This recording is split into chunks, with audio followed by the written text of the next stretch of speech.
কথা সাহিত্যিক রাশিদা সুলতানা সহজগত ভাষায় যিনি মনোযোগ কেড়ে নিয়েছেন বাংলা গদ্যের পাঠকদের। জাতিসংঘের শান্তি মিশনের সেন্ট্রাল সেক্টরের প্রশাসনিক প্রধান হয়েও সযত্নে লালন করছেন লেখক সত্তাকে।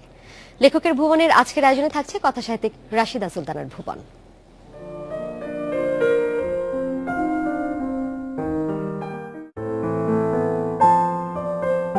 কথা সাহিত্যিক রাশিদা সুলতানার অধিকাংশ গল্পের বিষয় সম্পর্ক।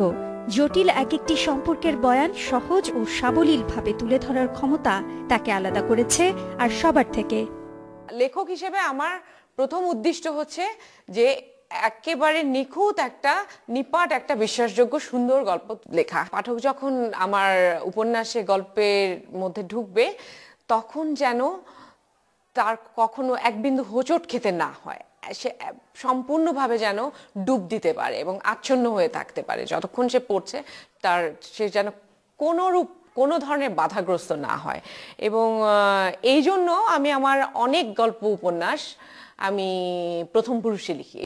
রাশিদা সুলতানার প্রথম গল্পগ্রন্থ আপনা মাসে হরিণা বৈরি প্রকাশিত হয় 2004-এ। তবে 2009 সালে প্রকাশিত তৃতীয় গল্পগ্রন্থ পরালাল নীল তাকে নিয়ে আসে আলোচনায়। জননী, আধি, সাদা বিড়ালেরার মতো বেশ কয়েকটি বই প্রকাশিত হয়েছে তার। আসছে বইমেলায় প্রকাশিত হবে রাশিদা সুলতানার নির্বাচিত গল্পের সংকলন। যে গল্পগুলো আমি নির্বাচিত করেছি, মানে আমার নির্বাচিত গল্প সমগ্রের জন্য, আমি মনে করি পাঠকরা পছন্দ করবে, কারণ এই গল্পগুলো সবগুলোই আগে পূর্ব প্রকাশিত গল্প। প্রশংসার পাশাপাশি তির্যক সমালোচনাও নিতে হয়েছে তাকে দু হাত ভরে। বিভিন্ন সময় আমি সমালোচনার শিকার হয়েছি।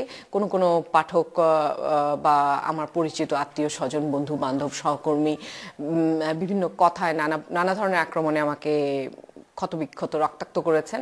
কিন্তু এই বিষয়গুলো আমি যখন লিখতে শুরু করি, যখন লিখি, যখন লেখার গল্পের প্লট আমার মাথার মধ্যে আসে, যখন গল্প আমি এডিট করি, প্রতিটা মুহূর্তে আমি জানতাম যে I am going to face this consequences.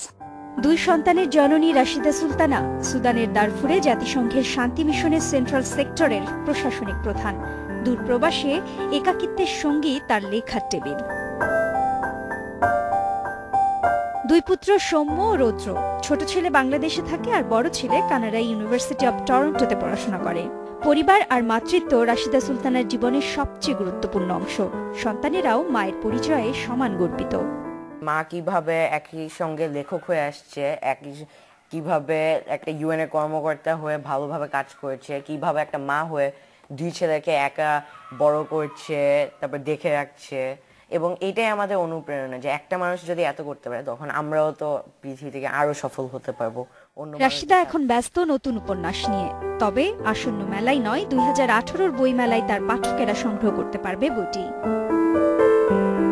Tabina Shabnam, independent news, Dhaka.